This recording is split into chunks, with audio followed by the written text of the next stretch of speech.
Audience, no filter. No filter. Good morning. For those of you who don't remember me, I'm Dr. McGee. I'm the ESOL instructional coach for middle and high schools. And today we are going to talk about, I know you see this word interaction, you're probably like, oh my gosh, not again. She came back to do that again. Well, guess what? If you read the rest of it, you'll know that it's not exactly interaction. So what I'm doing is I'm going to teach you comprehensible input, but the goal is to teach you some more interaction concepts. So it's the Kagan remix. Our objectives for today, or our learning targets, see that number 1? We're not even going to focus on that one because that one is all about interactions. And you've already done that, right? We're good. We got this. You're interacting in your class. We're going to focus on numbers 2 and 3. So number 2, identifying techniques for presenting content in ways that students can comprehend. And we're going to review various ways to provide directions for completing an academic task. Our language objective or success criteria, or how will I as a teacher know that you, my students, have mastered these content objectives. I will be listening to hear that you can discuss modifications to teacher speech that can increase student comprehension to a partner. And we will be writing the steps necessary to perform an academic task and have a partner to perform each task. Now, it's not an academic task, so you can calm down. It's okay. I understand that the last thing you want to do or the first thing on a Tuesday morning is an academic task. You came to me because you want to have fun. So we are going to have some fun today. So our first review Kagan structure is the time round robin. So if you recall, the last time I came, everybody had one of these handy dandy cards, right? So at this point in the school year, just like in your classrooms, your kids are rocking and rolling and they pretty much don't need the cards, right? So that's why I didn't put them out this time, because you guys are rocking and rolling in the school year and you don't really need these. So these are the student directions. The adult directions are a little bit different because as I do these, I find that adults like to have conversations with each other. And even if I say partner 1, share first, followed by partner 2, 3, and 4, you're going to have a conversation. And I'm totally cool with that. So student directions are as follows. So the teacher will give a question that has multiple responses and gives that all-important think time. Then the teacher is going to identify a person in the group who will share first. Each student will respond for a given amount of time. And once everyone has responded, the students will discuss their answers as a group for a given amount of time. Remember, student directions. So, in case you need a refresher on those Kagan structures, this is still a good link. It will take you to that Google Doc that has 22 active structures for cooperative learning, which is simply Kagan. So, once again, our instructions. There's a question on the next slide. I want you to discuss this question with people around you, not necessarily your table group, just some people you would want to have a conversation with. Each person is going to share for 25 seconds. Remember, student directions, adult directions. After everyone in the group has had a chance to speak, the group will have 1 minute to discuss their answers. Partner 1 will speak first. Adult directions. I'm only going to set one timer. So the next time you hear my voice will be to start it, and the last time will be to stop it. At the time when I stop it, the goal is that everybody has shared something about that question. Are we cool with that?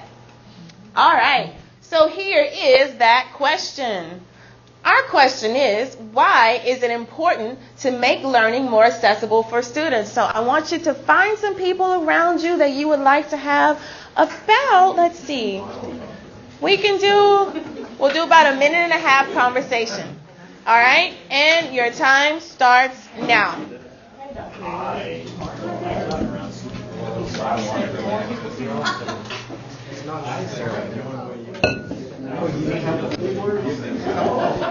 So that when they are in the mood to learn, they We wait for them to get in the mood. Learning will never occur. You were fine. That's what I love. What do you guys teach? I teach theater. My stepfather. So you guys can wait till they're in the mood to learn. You guys, not so much. Well, I feel like dirty one. It's like, I did not achieve it. That was I feel like they come in and they're like, I mean, it's a lot. It's a lot. So that means. So she just came to train. Yeah. Good for you. Yeah, that's the word.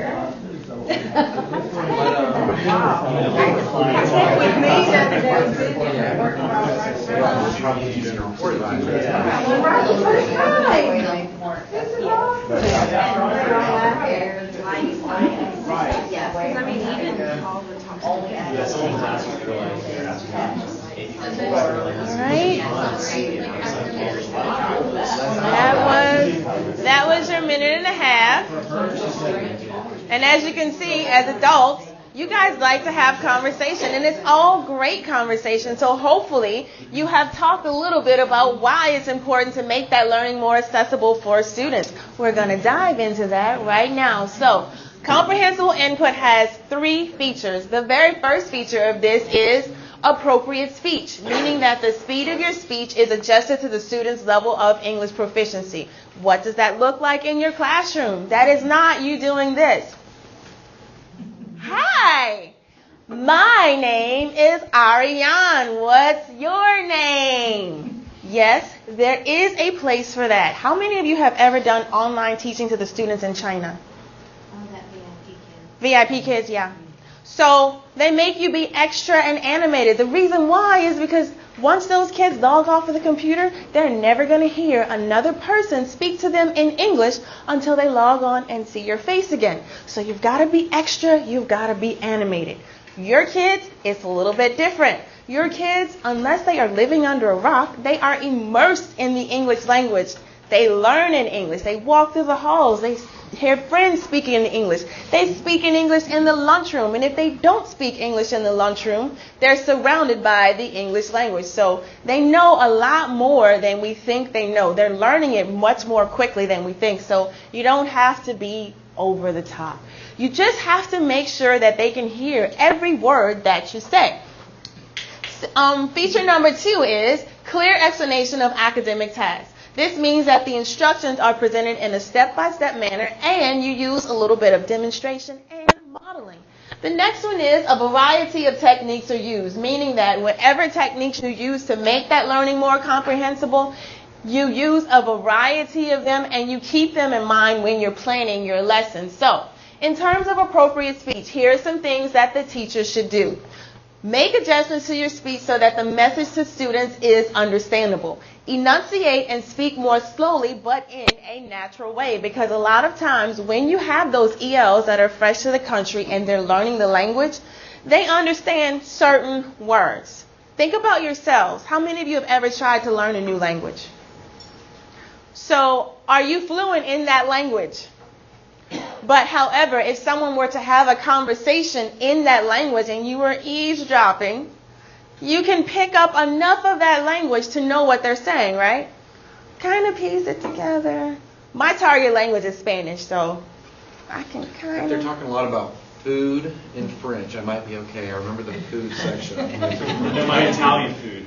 Ooh, Italian. I was going to say, generally, when my Spanish, my ears pop open when I hear cortadito, queso, guacamole, tacos, flan. Yes, my students were all of Hispanic descent, and I ate all of that, and it was so good. But at any rate, what I'm saying is, I know enough that when I hear certain words in Spanish, I can pretty much figure out what they're saying. The same thing applies for your students. As long as they hear every word that you're saying, they can piece it together and figure out what you're saying. The next one is to provide modeling, repetition, and paraphrasing as needed. So I know when I was giving the instructions to the time round robin, you were probably like, why is she giving these instructions 2 times? It was for a purpose. So I gave it 1 time, it was bulleted. The second time was a paraphrase. The next layer of that would have been if I asked somebody to restate what I've asked you to do or asked if there was any questions. I don't generally do that in these presentations because, once again, you guys are adults and you're going to look at me like, lady, I heard you the first time and I heard you the second time. So I don't really do that. The next one is use language that is straightforward and clear and accompanied by visual representations.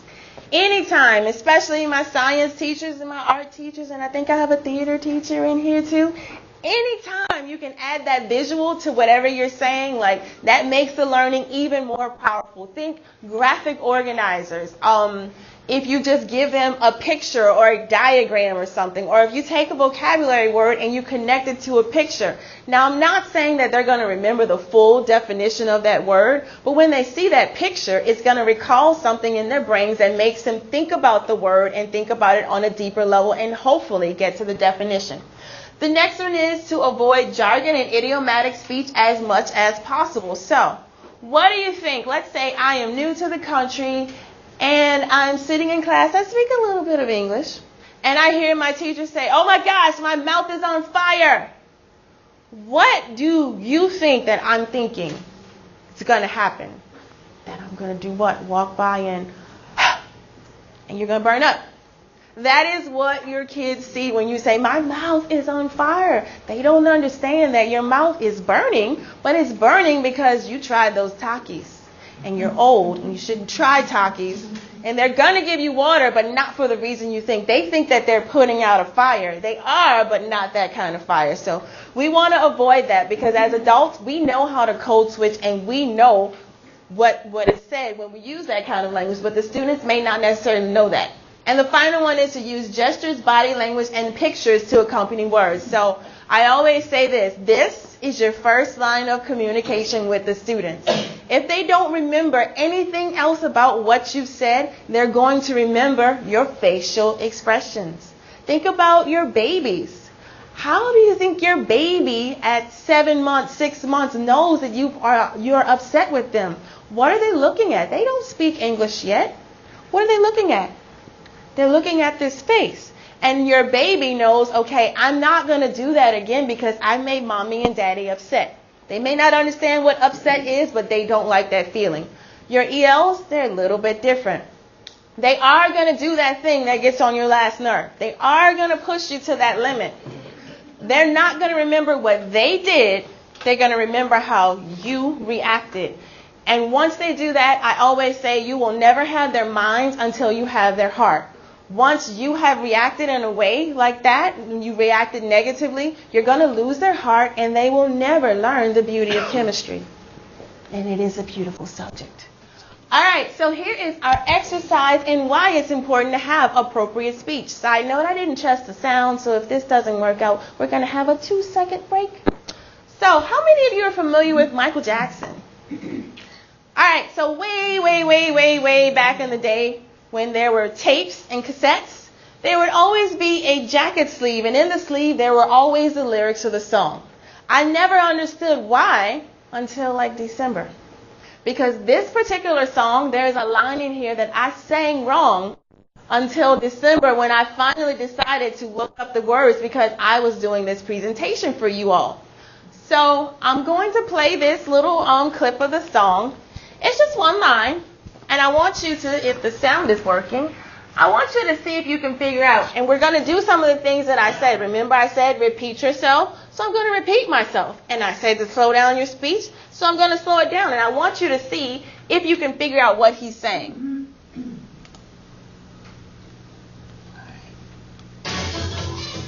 Right here. Okay, guys, so did you understand what I said? Understood what you said, yes. Yeah. Yes, but did you understand what Michael said? No. Okay, so maybe we should ask him to repeat himself. So, Michael, would you repeat yourself?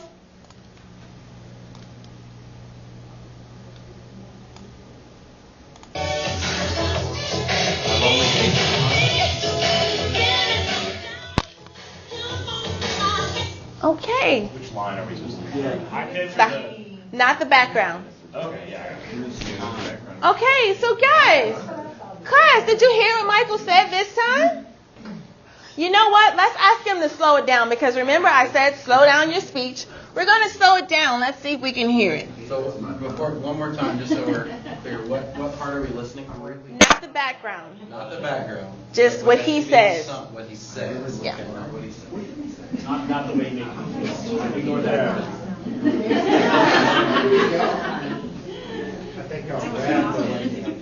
Of course, it would be easy if you had to know the way you make me feel. I mean, I thought it was a trick. I was like, that was. Right here.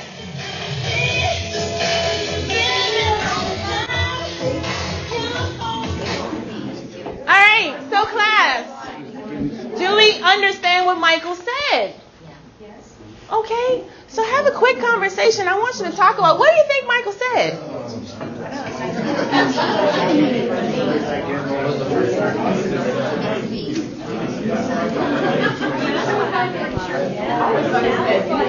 I thought the same thing.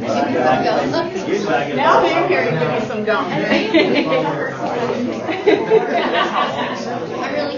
All right, guys, so if I can have your attention really quickly. So, normally, this is what I planned for us to do in this presentation, but I'm figuring out as I do more and more of these presentations, you guys don't like to get up and mix around the room. Who wouldn't want that extra cardio burst? So, this is a mixed pair share. So, with the mixed pair share, this is normally what I get with adults. I'll say mix, and you'll stand in place.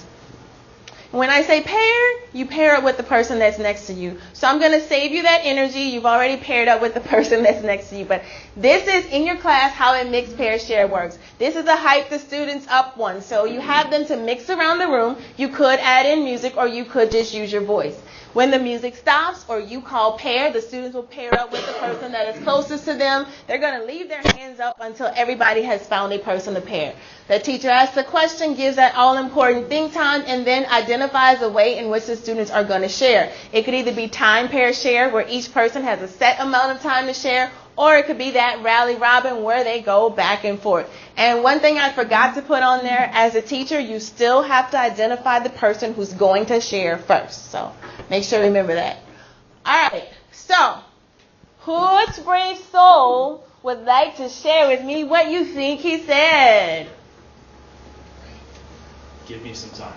Yeah. Okay, but he said something else. Give me some time, okay? Give it to me. Give it to me. Anybody else?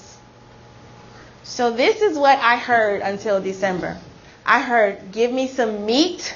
Give me some gum. That is what I heard until December. So I did hear somebody hear something about gum. People have heard pineapples, give me more time. It wasn't in this class. Tequila and lime. So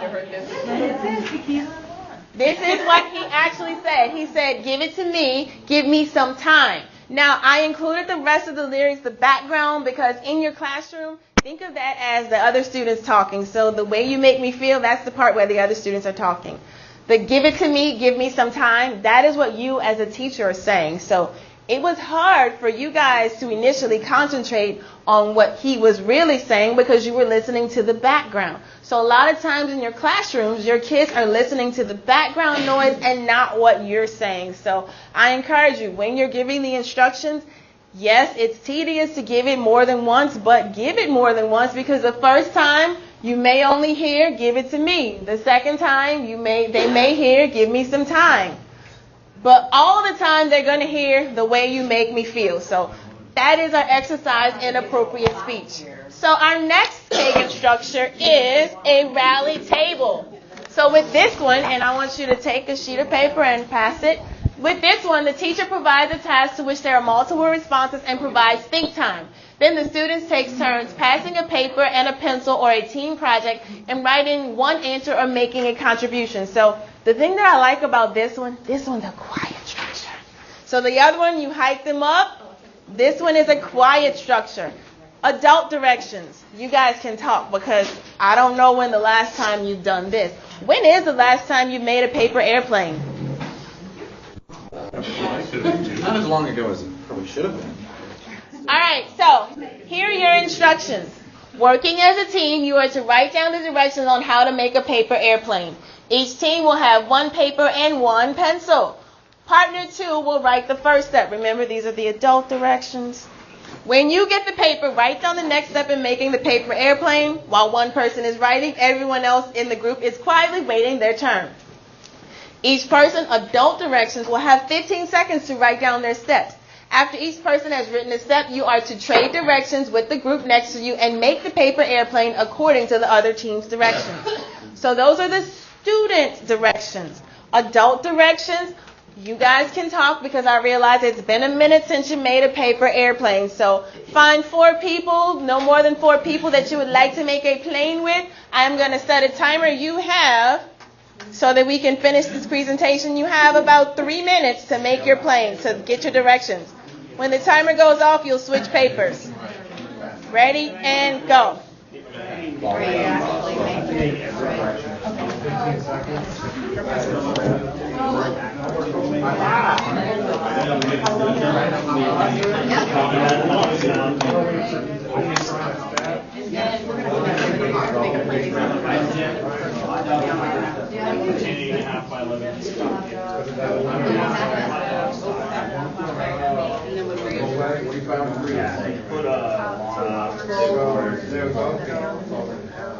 Okay, hold down the phone.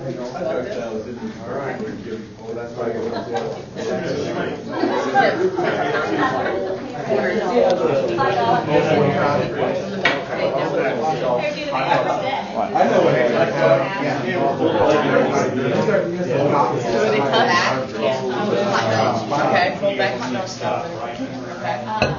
Fold upper corners to middle.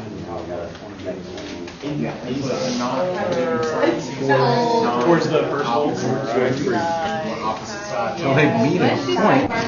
You don't say that. Towards his our instructions board.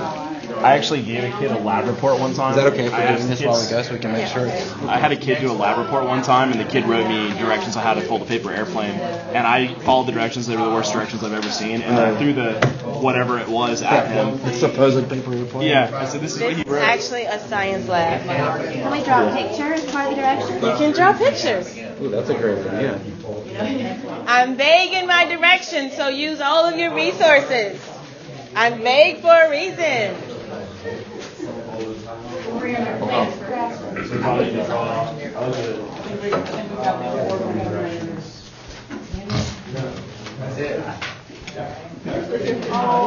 Follow through. Gotta follow through. It looks like it'll actually fly, but you gotta follow through. We gotta follow through. Are we going? How complex? There you go. See? It went further this time. This thing has to fly, so. Does it count as Actually love the architectural class. show off? Show off. Hey, and then what would happen again?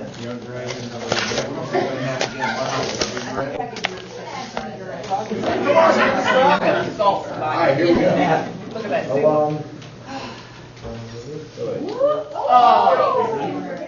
Now that's a good plane. Physics. Like we didn't know. For the sake. Just playing. You're my science team. Sorcery and wicked knowledge of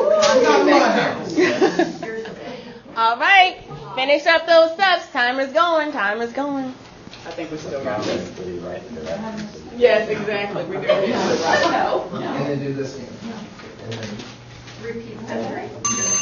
All right, find a group to trade with. Find a group to trade with, and make the plane that they have given you in the direction. Hot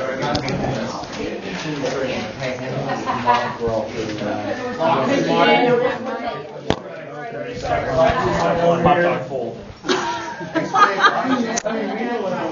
That's easy. Come on. Yes. We can Oh, there's a What is that? The art group.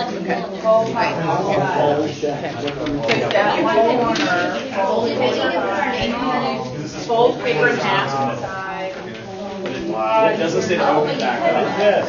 Remember, students, I need you to follow the teacher's instructions exactly. He says fold top, right and left. Fold top, corners, Fold and sides against corners. Fold sides. Oh, we left out some steps. fold top level down. Right in the So you can read. We did not fully expect anyone now to follow our. Yep, and then right beside, we need an envelope. Ours is more of an abstract. All right. An abstract. Yes. Oh, It has the same directions again. All right, teachers. So, let's say this was your classroom, and you gave them instructions, and this is what they came up with. How would you feel? What are some of the things that you would tell those students? I know what I would say. Which student? The ones that wrote the instructions? You're the teacher. You're the teacher who wrote the instructions, and that's the project that you got back. Tell them, you did it wrong. How could you do this to me? Insult them. All right, you did it wrong. How could you do this to me? This is not what I said to do. And the whole time, my ESOL kids would be like, but teacher, Miss, this is what you say. I do what you say. So before we go, I'm going to miss out on one part of it, but I wanted to show you something from my actual class. So, wait, let's see. All right. So this was a lab activity that the kids had to do. So with the lab activity, they were to, it's called the Bertillon Measurement Lab. My forensic science teacher knows what this is. But basically, before there were fingerprints, people thought it was a good idea to just measure different body parts to use that as an identification system.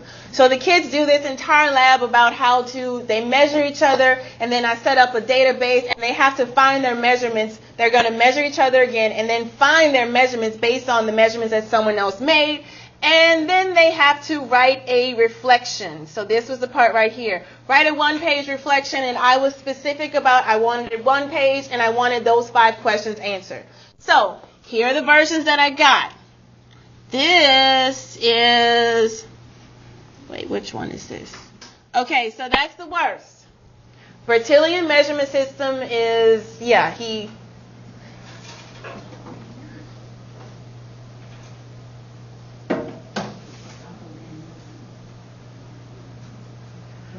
Now, I didn't correct any of this. This is the student's work.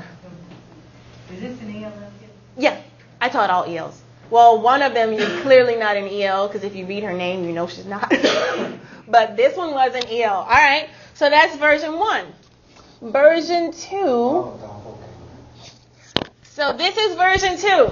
This girl is very sequential. She did not give me an essay, but she answered all the questions. This one's very sequential. She answered all my questions. Now, this is what I wanted. Is Deja a non-ELO? Definitely not an EL.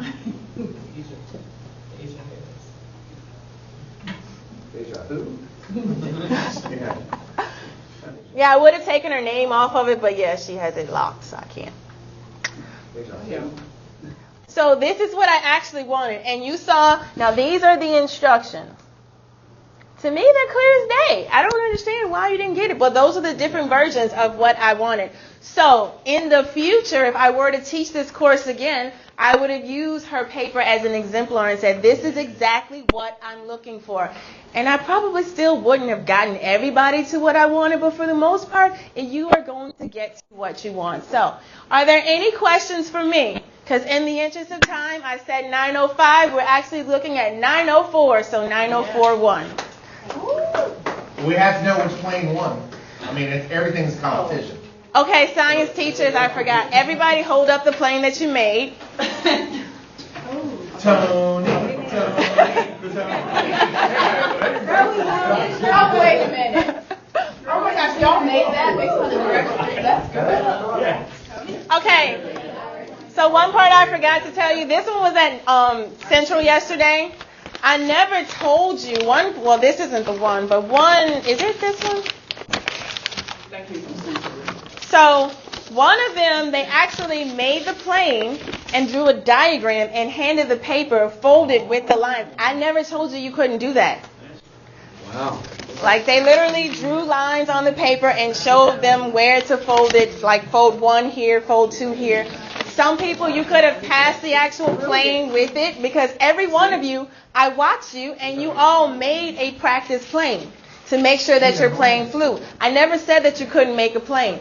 She did pick up on the it's good to draw diagrams, so she drew some diagrams. I never said any of that. So as teachers, when you're making your instructions, think about all of the students in your class. Everybody's not going to be a Deja and take your instructions above and beyond. You're going to have some Samuels. And Samuel's going to literally take your instructions and do exactly what you said. Samuel. Well, he forgot the L. Bless his heart. But, yeah. You're going to have that student in your class. So I can't grade that student down because he answered the questions. It's just not to the level that I wanted. So he still passed the assignment. He did not get an A, but he passed the assignment. So if there are any questions, please email me. I'd be more than happy to help you. So thank you, guys. Thank you. I think I turned it back on. Apologize.